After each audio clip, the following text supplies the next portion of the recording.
kwantu awanda pereka kuwauza chuchucho wa mauano kuti mjelekezi ndiwandale kwa mbili zedi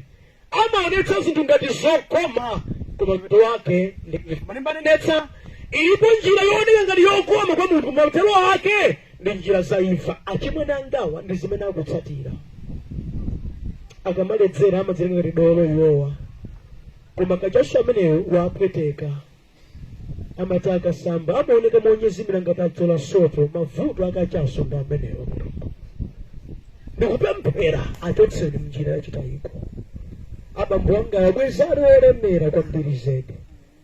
koma moyo onyenganyenga wafikitsa apa jeketelawo sasita nkono sili mmene akuonekera mbuye ndi chifukwa cha moyo wachimasomaso amaoneka wanzeru alibe ndalama akangopeza ndalama mkulu uyu amakhala ngati galu poto kusaluka kwambiri zedi mulungu mthandizeni achimwenewo amafuna akazi wonse amuno muchisakale awo sakuditsidwa ndi mkazi mmodzi ayi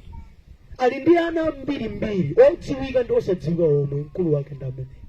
munthu amene akunjisa umphawi wa mmalawi pobereka wana osanduka matenanti wina ambuye ndi mkulu wa zolikayo munthu oyipa kwambiri zedi ndikumpempherera mulungu olemekezeka bwanji mumchotse mchimenechi namuthandiza kukhala ndi nzeru amaoneka dolo koyenda koma kunyumba kwake ndikumvetsa chisoni